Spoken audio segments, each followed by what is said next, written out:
போஸ் ராஜாங்கத்தை வண்டி வச்சு அப்படி இடிச்சு கீழே தள்ளிட்டான். அதெல்லாம் ஹாஸ்பிட்டலில் சேர்த்துருக்காங்க. வீட்டில் இருக்க எல்லாருமே ஹாஸ்பிட்டலில் இருக்காங்க.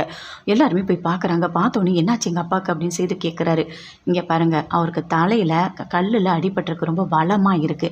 எங்களால் 24 மணி நேரம் கழித்து தான் எதுவாக இருந்தாலும் சொல்ல முடியும். இப்போதைக்கு எங்களால் எதுவுமே சொல்ல முடியாது அப்படின்னு டாக்டர் சொல்கிறாங்க. ரத்தம் எல்லாமே நிறைய போயிருக்கு, ரத்தமும் தேவைப்படும் அப்படின்னு சொல்லிட்டு உள்ளே போகிறாங்க. ஐயோ கடவுளே, எப்படியாவது என் பிள்ளையை காப்பாற்று அப்படின்னு சொல்லிட்டு ராஜாங்கத்தோட அம்மா அப்படியே அழறாங்க. எல்லாருமே ஐயோ எங்கள் அண்ணனுக்கு இப்படி ஆயிடுச்சு அப்படின்னு சொல்லிட்டு தாமரையோட அம்மா எல்லாருமே சேர்ந்து பயங்கரமாக அழுதுட்ருக்காங்க. எல்லாத்துக்குமே காரணமே அந்த தமிழ் தான் அப்படின்னு சொல்லிட்டு இருக்காங்க.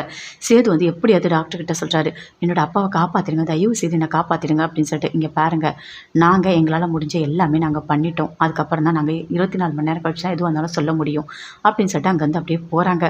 ஐயோ கடவுளே, எப்படி என் பிள்ளை எப்படியாவது காப்பாற்று அப்படின்னு சொல்லிட்டு அந்த பாட்டி கத்திகிட்டே இருக்காங்க, பயங்கரமாக கத்திகிட்டே இருக்காங்க.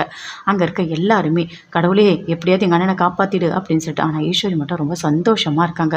போஸ் பயங்கர சந்தோஷமாக இருக்கார். அப்பா, எங்கள் மாமாவை ஒரு வழியாக வண்டியை இடித்து காலி பண்ணிட்டேன், அவர் உயிரோட வரவே கூடாது, எவ்வளோ தைரியம் இருந்தால் என்னை வீட்டை விட்டு அனுப்புவார் அப்படின்னு சொல்லிட்டு போஸ் அவங்க ஃப்ரெண்டுக்கிட்ட சொல்கிறார். ஏதாவது ஆயிட போதுரா அப்படின்னு சொல்லிட்டு கேட்குறாரு அவங்க ஃப்ரெண்டு.